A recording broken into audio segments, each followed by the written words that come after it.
A todos, muy buenos días, feliz viernes. Vamos a tener una conversación muy interesante el día de hoy con Luis Manuel Labello. Él es director de Fondos Actimer. Primero se los presento y antes de arrancar directamente en los temas. Luis Manuel Labello, en su calidad de director de Fondos de Actimer, ha ganado muchos premios Morningstar como uno de los mejores manejadores de fondos de renta fija de nuestro país. Previo a integrarse a Actinver en el 2015, tuvo varias posiciones en bancos globales, tanto británicos como alemanes, y él estudió en la Universidad Panamericana de Economía y también tiene un MBA del Instituto de Empresa en España. Bienvenido, Manolo. Muchas gracias, Enrique. Un gusto estar aquí contigo y con todos los que nos ven y encantado de tener esta plática para, bueno, pues tratar de dar más elementos a todos los que en este momento están conectados a este webinar acerca de qué hacer con su dinero, hacia dónde llevar sus inversiones. Encantado, Enrique. Estos días el mercado ha estado muy volátil después del peor momento de la pandemia entre marzo, abril y mayo, dependiendo del país. Más o menos vimos un episodio de tranquilidad, pero gran parte de esta tranquilidad y la volatilidad que ha aparecido ahora se ha debido también a las decisiones que los bancos centrales han tomado. Seguramente gran parte de la conversación que vamos a tener el día de hoy va enfocado desde qué es una tasa hasta qué hace un banco central para moverlo. Así que tal vez podríamos empezar ahí para nuestros clientes que están buscando sus primeras ideas de inversión y ahorita vamos subiendo el lenguaje técnico. ¿Qué es la tasa? ¿Qué la determina? ¿Por qué es Sí, importante?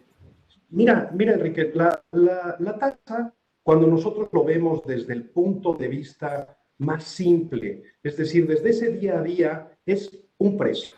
Es un precio. ¿Qué precio? El precio que le damos al dinero.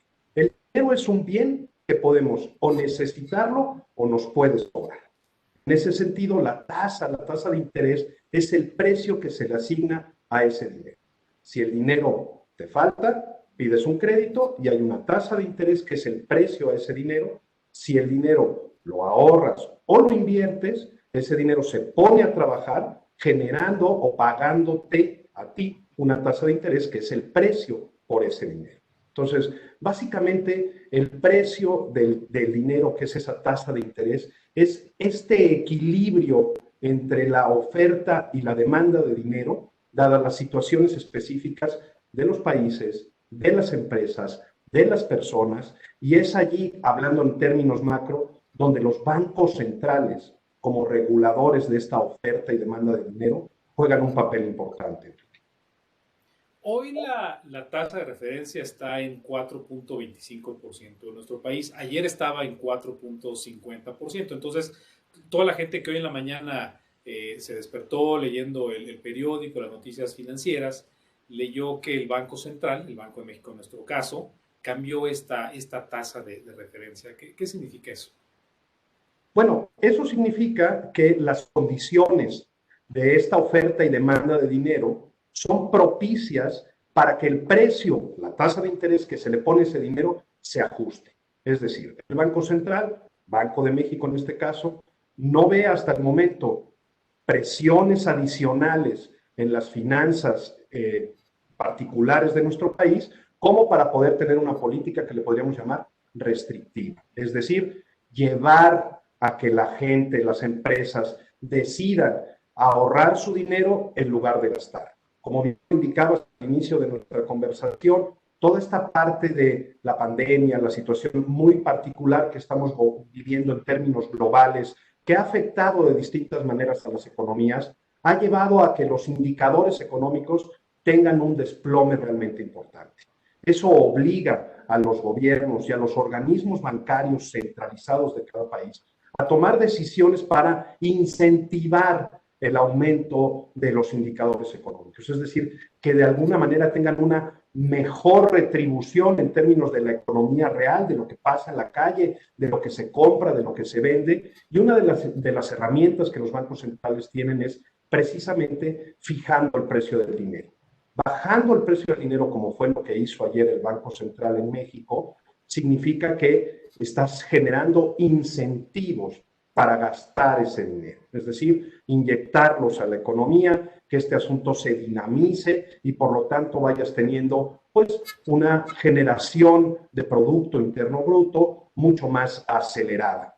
En consecuencia, cuando los bancos centrales deciden restringir, es decir, capturar más dinero en instrumentos de inversión, pues la tasa de interés tiende a ser más elevada.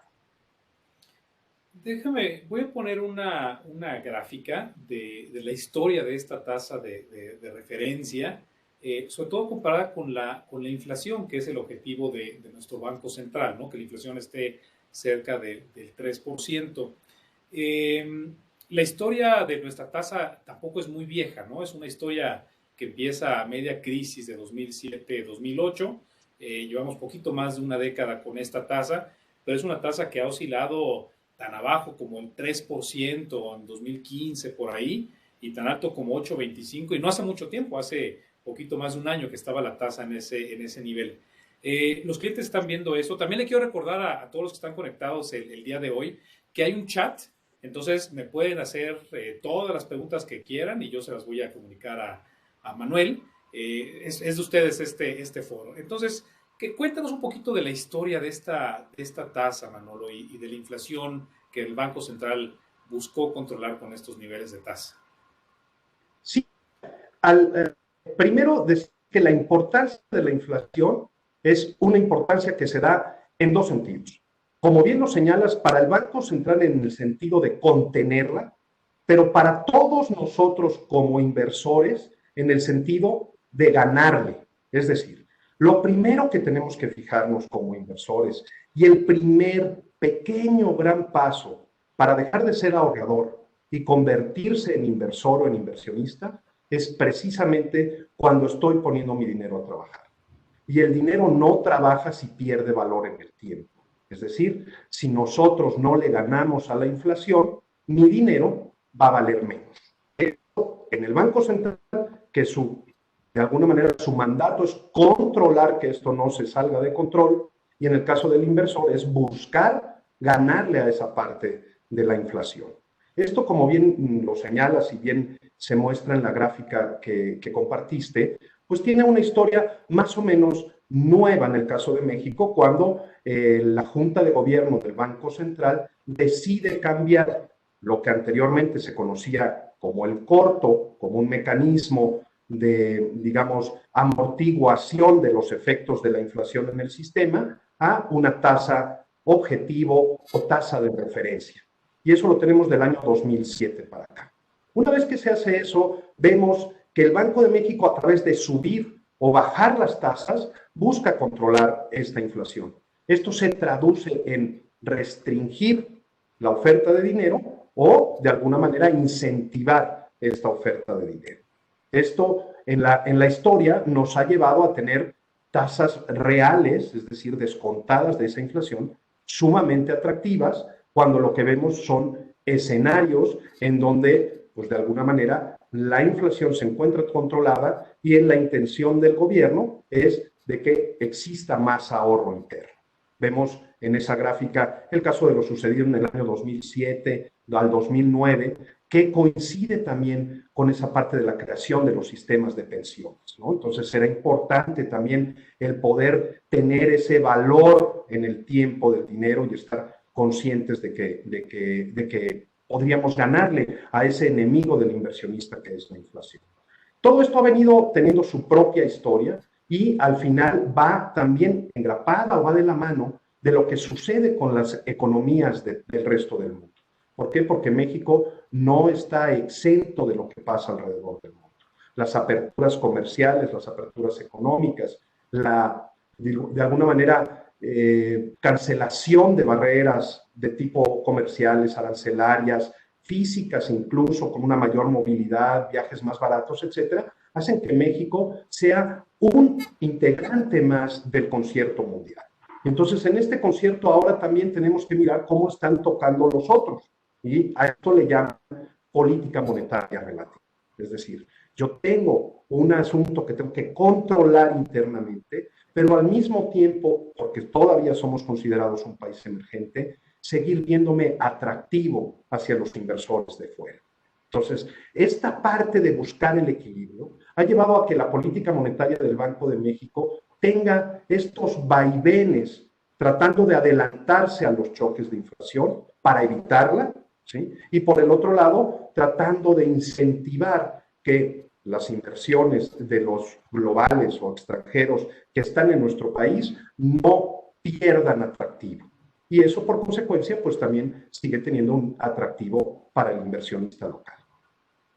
Hay, por ejemplo, aquí un par de preguntas tanto de Emiliano como de Mariana. Ellos preguntan un poco de la dirección de las tasas, cómo se mueven conforme la inflación se va moviendo. A lo mejor puedo aterrizar esto un poquito más desde el punto de vista económico. El libro de texto te dice que los bancos centrales tienen este mecanismo de tasas, ¿no? Que comentaba Manolo hace un momento.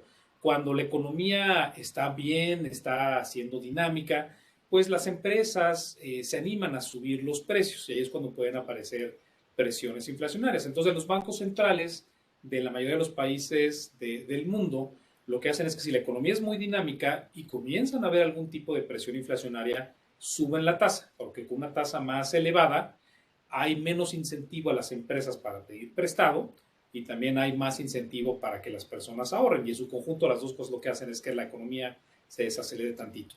Y al revés también, como lo que hemos visto en este episodio de pandemia, cuando la economía está débil, las tasas al bajarlas, como bien decías, pues lo que hace es que la gente pues tenga menos incentivos a ahorrar en tasas, a buscar otros pues lugares para invertir ese dinero, pero también hace más atractivo para que las empresas pidan prestado un crédito y con eso se reactive la economía y otra vez regresemos a ver presiones inflacionarias, ¿no? Entonces esta tasa va siguiendo la dinámica de la economía casi siempre.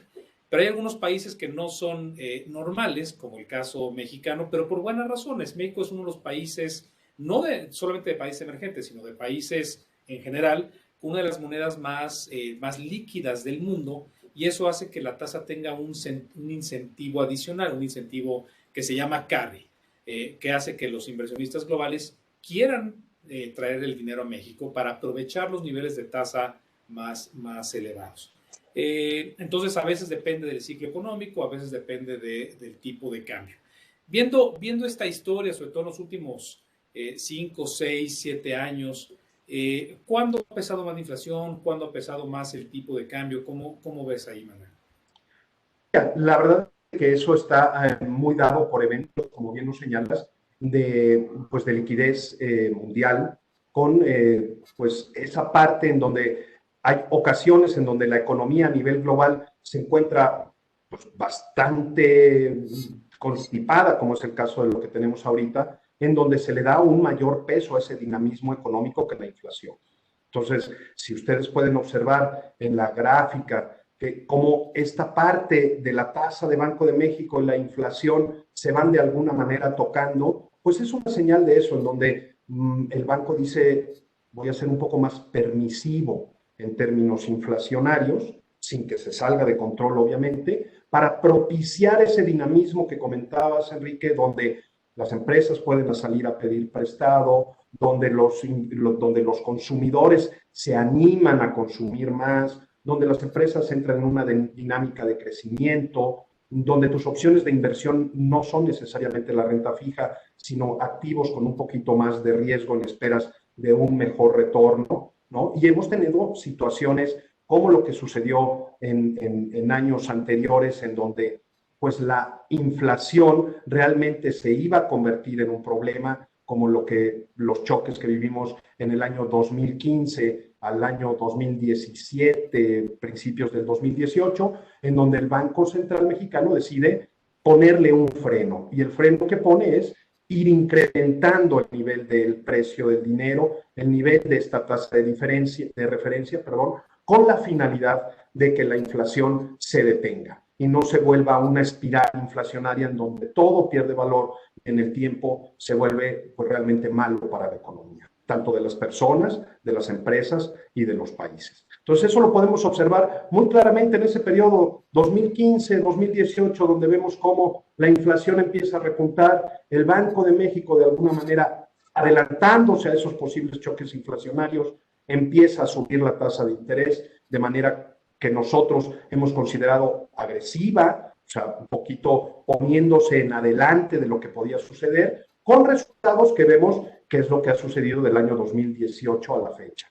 Una inflación controlada, descendente, y que ha permitido al Banco Central empezar a tomar las decisiones de poder disminuir ese precio del dinero desde finales del año 2019 a la fecha. Tenemos varias preguntas, por ejemplo, de Arturo y de Isla. Los dos preguntan, pues en el corto plazo, ¿qué estamos esperando con estas tasas? ¿No? Sabemos que han estado recortándose de una manera bastante agresiva para apoyar a la economía. Ha tenido, desde luego, un costo que ha sido que el tipo de cambio ha sido no solamente más volátil, sino que está en niveles depreciados. Pero para los siguientes 2, 3 meses, para los siguientes 6 meses, 12 meses, ¿qué estás pensando para las tasas? Yo sé que es difícil, ¿no? Dar un número muy específico, hay muchos escenarios, pero ¿qué escenario estás viendo y en cada uno de esos qué podría suceder? Sí, mira, lo que pasa por la cabeza de todos los que estamos gestionando las inversiones y que hacemos todo este recorrido a través de todos los datos que se nos van presentando día a día y que se nos van presentando en eventos tan contundentes como el de la decisión de ayer de la Junta del Banco de México respecto de la tasa, pues esperamos de primera instancia que la tasa está ya en un nivel que podemos considerar se va a quedar durante un largo tiempo. O sea, creo que 4.25 como tasa de referencia es un nivel justo, nos acerca a una tasa real relativamente cómoda para el incentivo de la economía, muy cercana al cero, pero todavía con algo de premio, permitiendo ese carry trade del que hablabas, que no se tiene en otras partes del mundo, donde las tasas de interés en términos reales son francamente negativas. Entonces, por ese lado, México sigue siendo atractivo. Por otro lado, la inflación empieza a mostrar algunos deterioros en donde todavía su temporalidad es incierta y el Banco Central Mexicano ha demostrado una ortodoxia a rajatabla en donde pues prefieren, si se vale la expresión, pecar de conservadores que pecar de eufóricos. Entonces, en ese sentido, creo que el conservar la tasa a estos niveles podrá también de alguna manera contener los posibles eventos inflacionarios que se ven hacia adelante. Entonces, ¿cuánto tiempo se quedará allí? Bueno, dependerá mucho de los datos que vayan saliendo en los próximos 3, 6 meses, incluso un año, pero creemos que vamos a tener ese 4.25 durante un largo rato. Largo, quizá más de un año. Más de un año. Y este es un tema crucial a la hora de que hay que tomar decisiones de inversión, porque cuando la tasa estaba arriba del 8%, pues realmente era muy atractivo simplemente comprar instrumentos de renta fija de corto plazo, ¿no? O sea, CETES, ¿no? O a través de nuestros fondos CETES más algo, unos papeles corporativos o algo así de corto plazo, porque era bajo riesgo y rendimientos muy, muy elevados.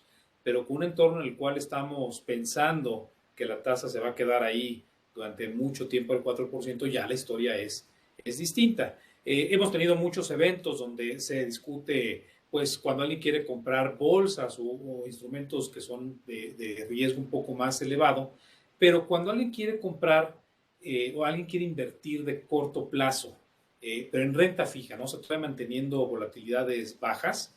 ¿Qué opciones hay? O sea, ¿qué otro tipo de factores puede uno incorporar en sus portafolios que sigan siendo de renta fija, pero buscando tener rendimientos un poquito más atractivos? Claro, pues vamos a señalar de la siguiente forma. Lo primero es, el componente, como bien lo indicas, es que todo el mundo tenemos en la cabeza mayor tiempo o a mayor plazo, mayor retorno. Esto traducido en el mundo de las inversiones y muy particularmente en el mundo de la renta fija, se le conoce como duración. Es decir, una de las opciones que yo tengo para incrementar mi premio es incrementando la duración. ¿Por qué? Porque la curva de rendimientos pues debe de alguna manera cumplir esa premisa de entre a mayor plazo estoy invertido, mayor premio tengo que llevar. Entonces, el primer elemento es esa parte, la duración. En Actinver tenemos un fondo claramente jugador de duración, que es nuestro fondo alterna, en donde pues es el fondo de renta fija que más duración tiene y que busca con ello precisamente capitalizar esos premios adicionales en el tiempo, sobre todo en escenarios como este, en donde las tasas de corto plazo están muy bajas. Ahora, el siguiente elemento es, como ya lo habíamos señalado, Perdón, la importancia. te interrumpo tantito, Manuel. Entonces, por ejemplo, duración. La tasa de referencia hoy está en 4.25. Mientras más largo plazo es la tasa en la cual uno quiere invertir, pues normal que la tasa sea más alta. Por ejemplo, un bono de 10 años, por ejemplo, el gobierno federal, ¿cómo en cuánto está? O sea, para poner esto en contexto. Pues mira, tienes ese 4.25 de esa tasa de referencia aquí a un día, ¿sí? Contra un 5.40 de esa tasa de referencia a 10 años.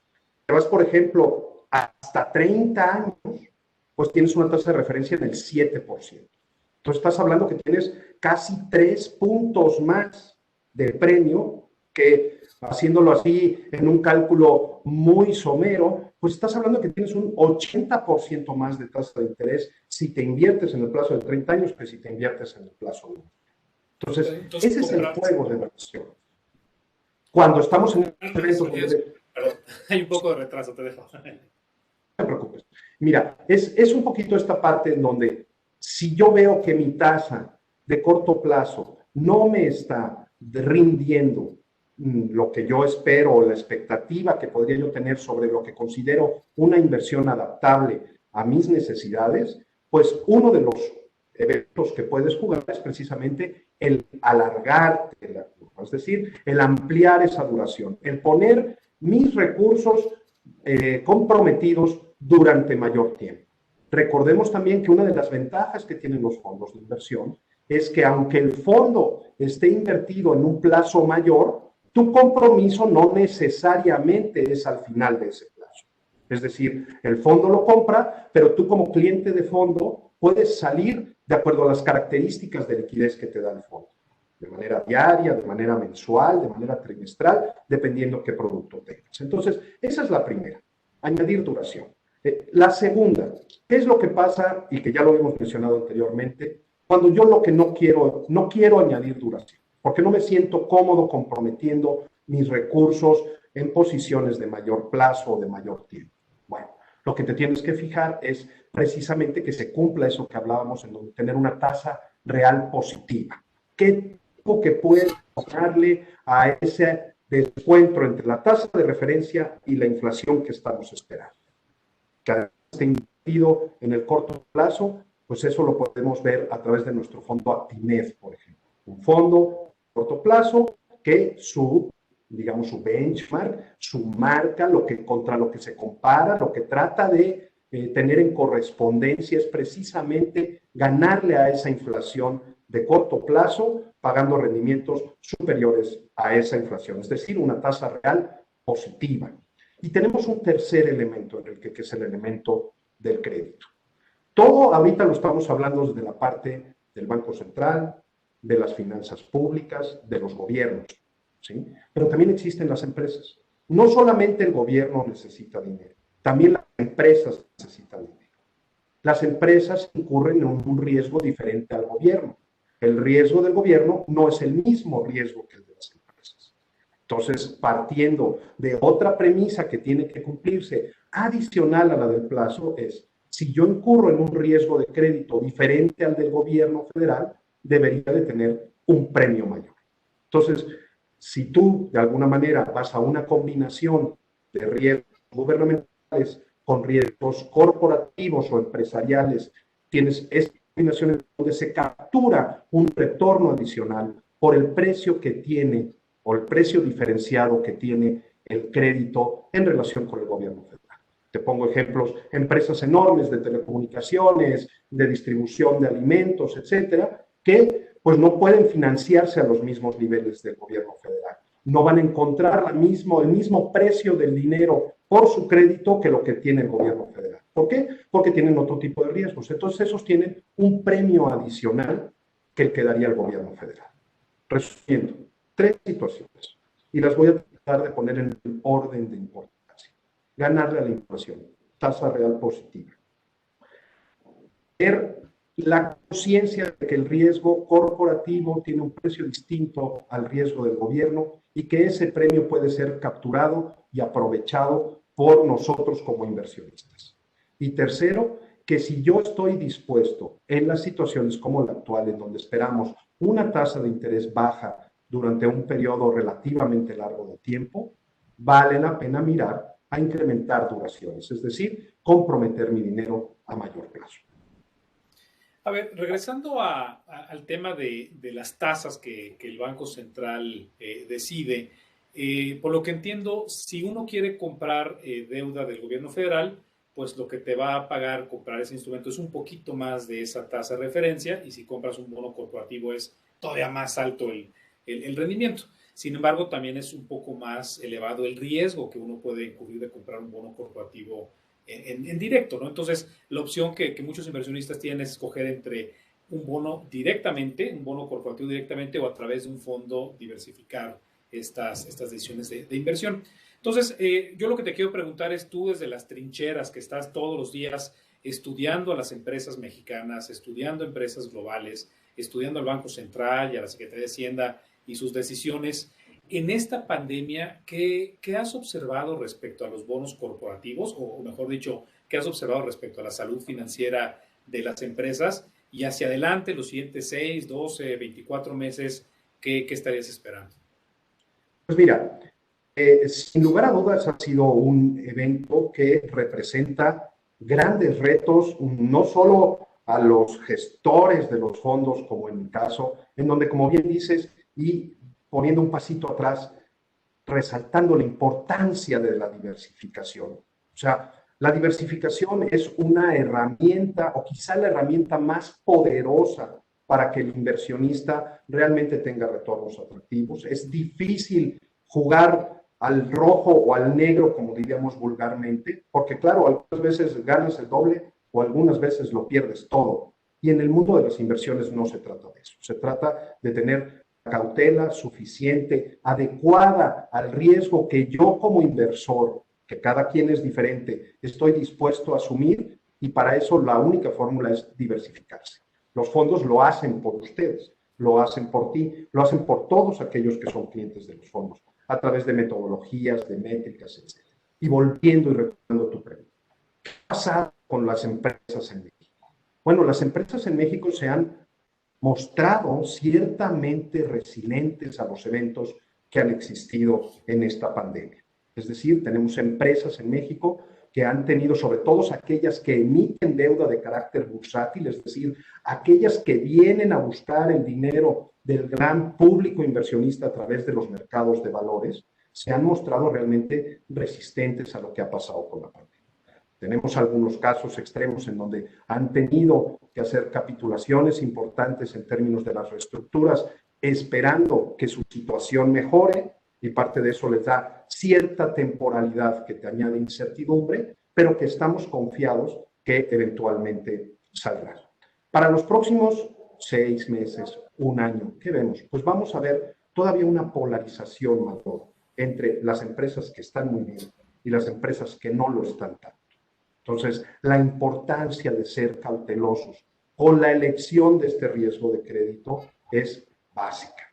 Y en Actinver, sobra decir la importancia que tiene esto, primero que nada porque somos la operadora de fondos que gestiona el mayor número de nombres corporativos. Tenemos cerca de 70 nombres corporativos en nuestra cartera. ¿Qué quiero decir con esto? Que conocemos 70 empresas muy de cerca. Conocemos desde el fondo de sus tripas hasta lo más alto de su mente. Conocemos cómo son, qué hacen, qué les afecta, qué les duele, qué los premia.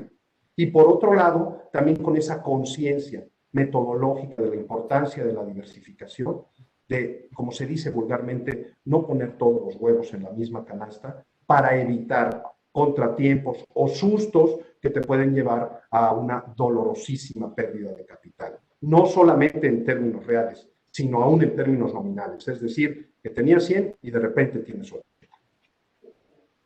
Tenemos varias preguntas como del futuro de la inflación, de ese tipo de cosas, pero tal vez antes de pasar a esos temas, Para el mercado de renta fija, en el que tú trabajas principalmente, ¿cuáles son las preocupaciones más grandes que tienes para el corto y mediano plazo? Mira, para el mercado de renta fija, primero, retomando donde nos quedamos, el crédito. El crédito es una preocupación de decir, oye, ¿qué va a pasar? ¿Cuánto va a tardar la economía en salir adelante en términos globales y luego en términos locales? ¿Los apoyos seguirán, no seguirán? ¿Habrá, no habrá? Estas cuestiones. El crédito es una parte importante a fijarse, a mirar. Es una preocupación real de todos los que estamos en el equipo de fondos de Actinver. La segunda, la inflación. Es decir, ¿qué va a pasar con una entidad global, llámese esta suma de bancos centrales más permisivos en términos inflacionarios, ¿no? Que van a permitir de una manera más inflación como una herramienta de que la economía acelere su crecimiento? La inflación es una preocupación para nosotros.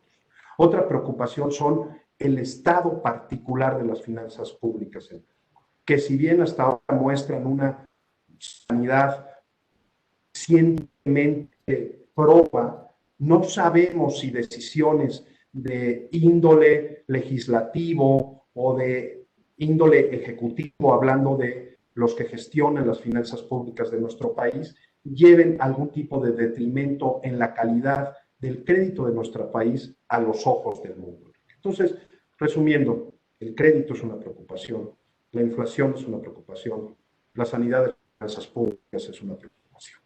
Y todo esto también, poniéndole una cuarta, es qué pasa, además de en México, en el resto del mundo. Esas serían las cuatro preocupaciones y las cuatro preocupaciones que miramos todos los días y que le asignamos el mismo valor y orden de importancia y actuamos en consecuencia. Es importante decir que eso es una gran diferencia entre tener una gestión activa, alguien que de manera dinámica está preocupado por cómo es la suerte de los dineros que nos confían, a tener una gestión, totalmente de tipo pasivo, en donde simplemente me pongo ahí y pues a ver qué pasa.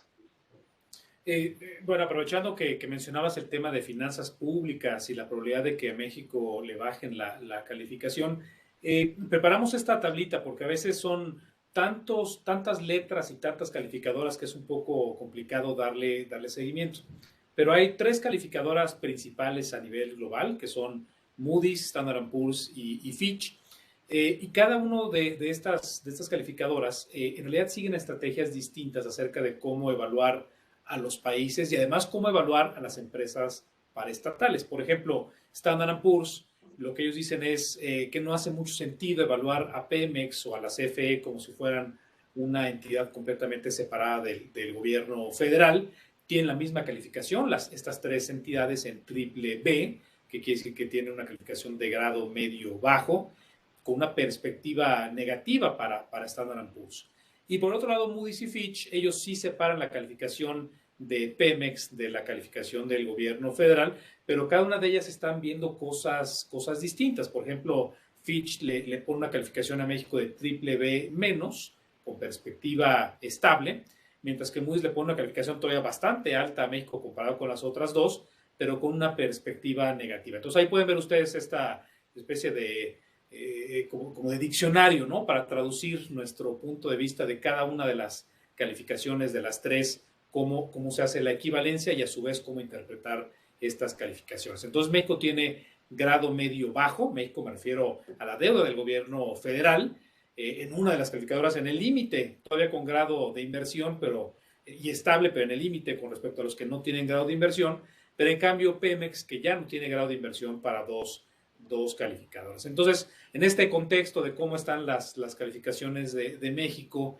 ¿qué estás viendo, Manuel? Tanto para México como para Pemex, supongo que es igual de importante para los siguientes meses. Pues mira, la verdad es que lo has explicado muy bien y creo que la lámina a forma de diccionario pues nos da una mejor idea de dónde estamos parados. Y quiero pasar con la parte de Pemex.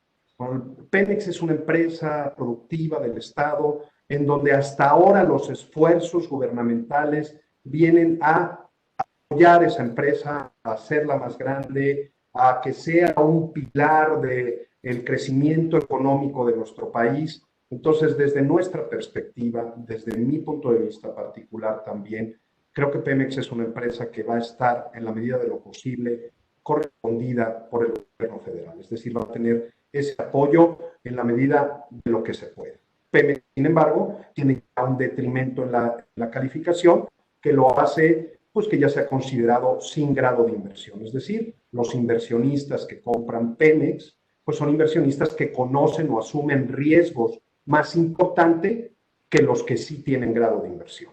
Entonces, pues esa premisa, creemos que Pemex pues, va a seguir en la mira de las calificadoras, ese outlook o esa expectativa negativa continuará durante, pues yo creo que mucho tiempo, porque también una empresa de ese calibre no puede sanearse ni reconvertirse de un día para otro. Entonces creemos que va a estar en ese outlook negativo durante un largo periodo. Y de la otra forma, el gobierno federal, pasando a esa parte de cómo lo veo en términos del futuro, pues creo que tiene una disyuntiva importante y que eso ha llevado a que desde la parte del Ejecutivo, y veremos en consecuencia cómo obra el Poder Legislativo aprobando los presupuestos que se han mandado allí, si obra con cautela y las finanzas públicas siguen manteniéndose sanas, yo no veo en el corto plazo que sea posible que perdamos el grado de inversión.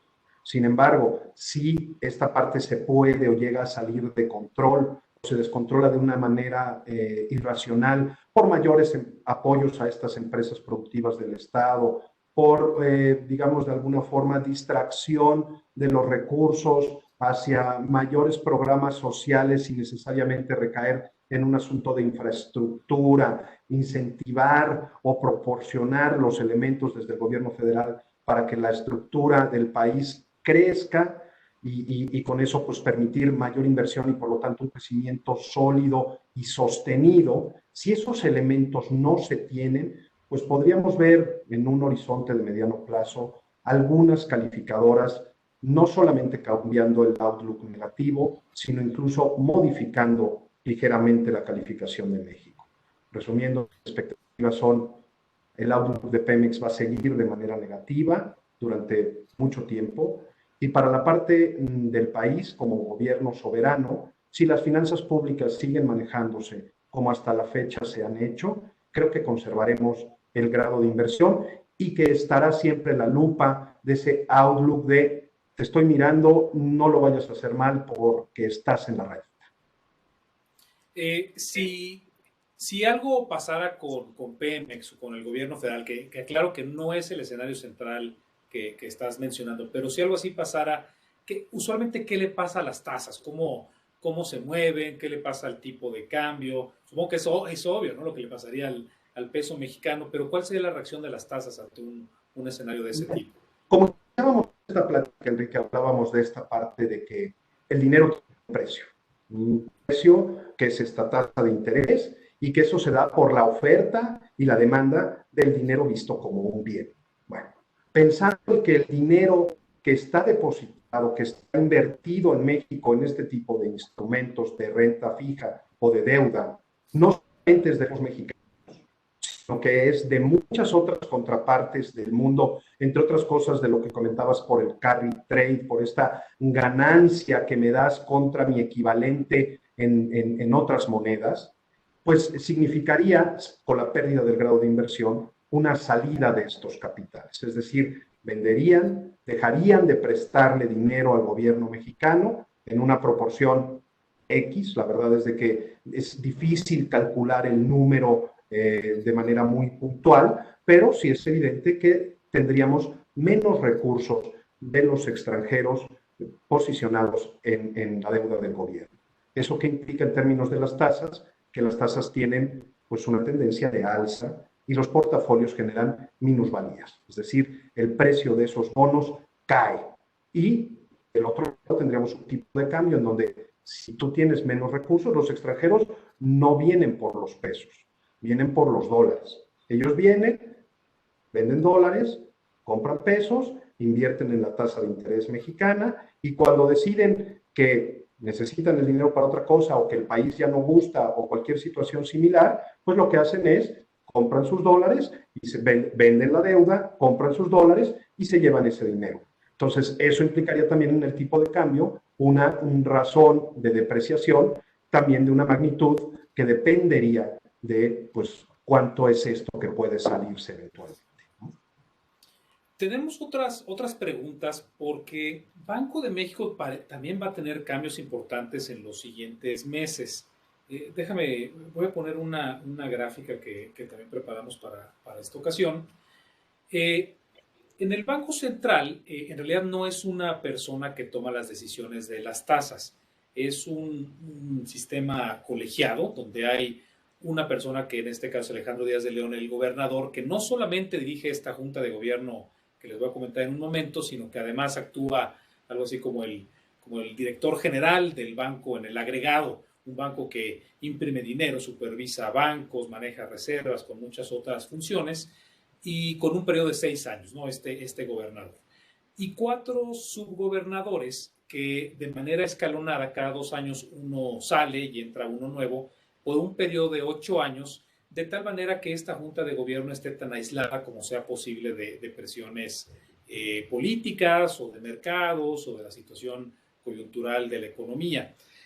Cuando alguien deja su periodo como subgobernador o como gobernador en la junta, la persona que llega en realidad no llega por un periodo completo de 6 u 8 años según la función, sino que llega solamente a sustituir en este plazo remanente de la silla hasta que se acaba este periodo. Por ejemplo, el doctor Gerardo Esquivel, en realidad el periodo de 8 años que le toca a esa silla de subgobernador, cuando el doctor Esquivel entra, sustituye a Roberto del Cueto, que por razones de salud deja esa posición, y Gerardo Esquivel esos 4 años. Lo mismo, por ejemplo, Irene Espinosa, que ya con un año en esa silla entra ella por 7 años, porque a su vez el subgobernador en aquel momento, Alejandro Díaz de León, sube como gobernador, que a su vez entra a sustituir al doctor Agustín Carces. Entonces, ustedes pueden ver ahí los cuadritos azules, es el tiempo que efectivamente se le dio a cada uno de los integrantes de la Junta de Gobierno. Los cuadritos grises son aquellos que no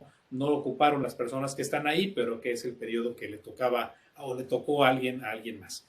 Y los que tienen el puntito rojo son aquellas personas que ya entraron en esta nueva administración.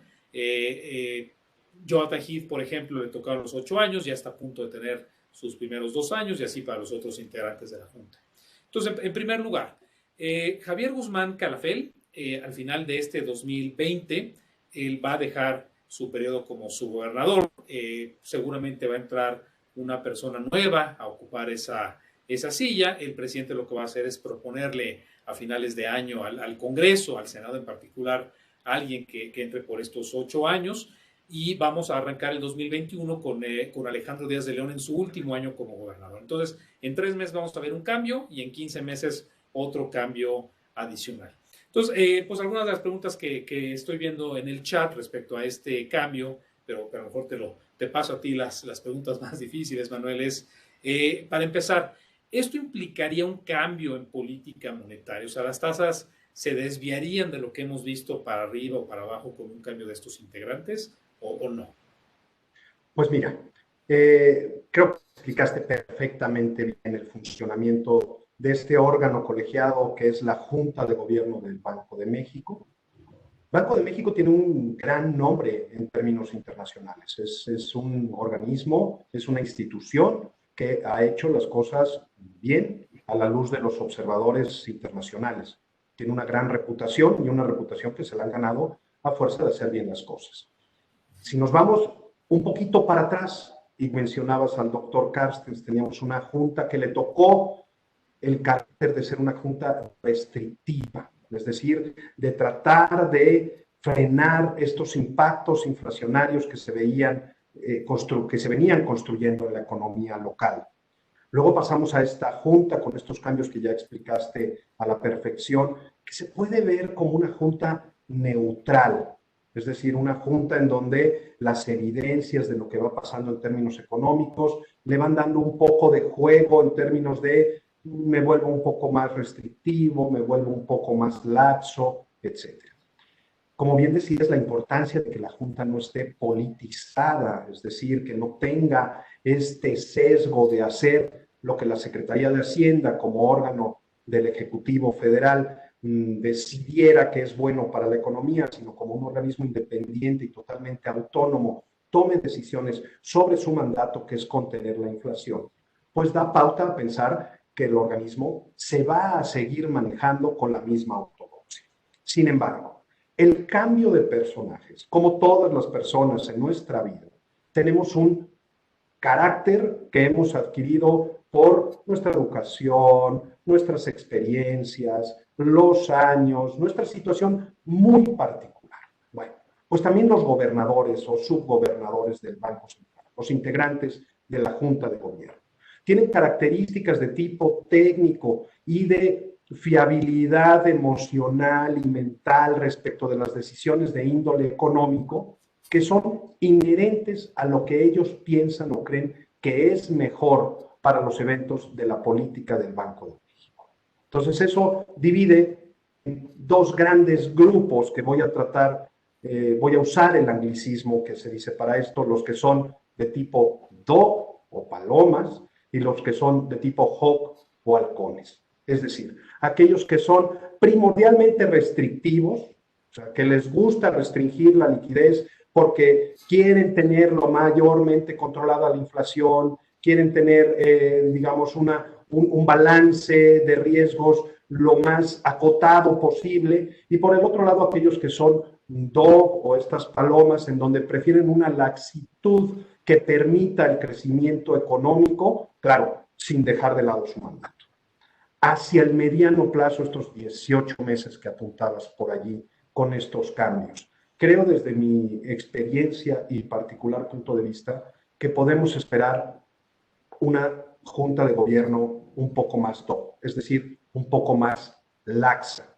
Hacia la segunda parte del sexenio de Andrés Manuel López Obrador tendremos un banco central más laxo, es decir, que va a permitir, esto cómo se convierte en las tasas, que va a permitir que tengamos tasas reales más bajas durante un mayor periodo de tiempo. ¿Con qué finalidad? Pues con la finalidad de incentivar el actuar económico, ese incremento o ese ímpetu del crecimiento del Producto Interno.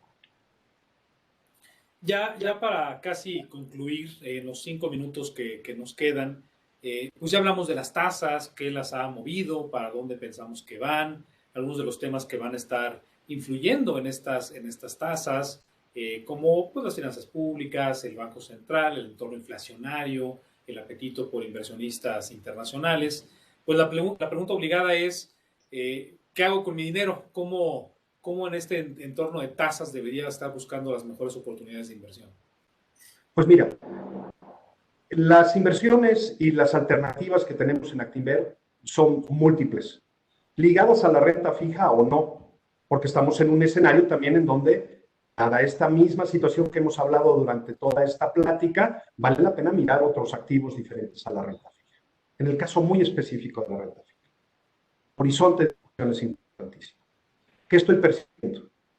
Como el horizonte de inversiones importante es corto plazo, tengo que salvaguardar el valor de mi dinero, buscar un producto que me dé algo más que la inflación. Nuestro fondo Actimed, nuestro fondo Actigov, esos son aquellos fondos que hoy me vienen rápidamente a la cabeza que puedo decirles que funcionan para esta cosa.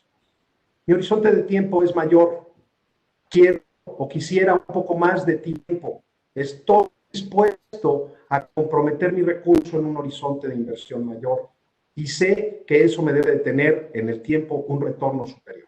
Alterna, nuestro fondo de inversión alterna, que junta duración, riesgo de crédito, riesgo de gobierno, y da esta combinación en donde a un horizonte de mayor plazo, es decir, estoy mirando, tengo miras más allá de un año, tengo miras de 2, de 3 años. Alterna es la ecuación. Hablábamos ligeramente de monedas. Tenemos un fondo que está recién salido del horno, tan recién salido como julio, actual. No quiero riesgo de crédito. Me interesa tener una exposición a la moneda para capitalizar o para capturar esas posibles presiones que se ven en la moneda a mi favor, teniendo un rendimiento en pesos más atractivo. Nuestro fondo actual hace eso. Lo más importante, Enrique, es primero que nada definir qué tipo de inversor eres, cuál es tu horizonte, qué es lo que te duele o no te duele, cuáles son los riesgos que estás dispuesto a asumir. Oye, no quiero asumir ninguno y soy un inversionista de muy corto plazo. Nuestro fondo Actigov es quien hace esas funciones.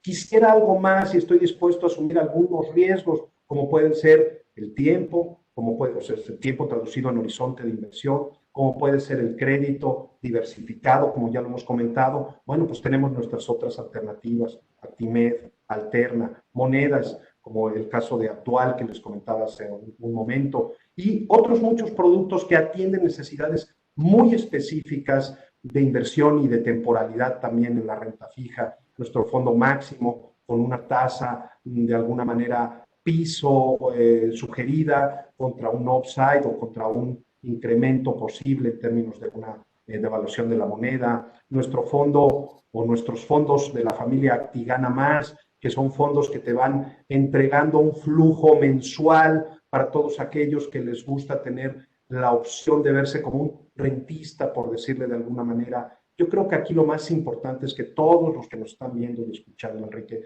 se acerquen con el grupo de asesoría de Actinver para que él, de manera personal, que es lo que queremos hacer en Actinver con todos y cada uno de nuestros clientes, saber y que sepan que todos ellos son únicos para nosotros y que ese tratamiento único los va a llevar al producto correcto.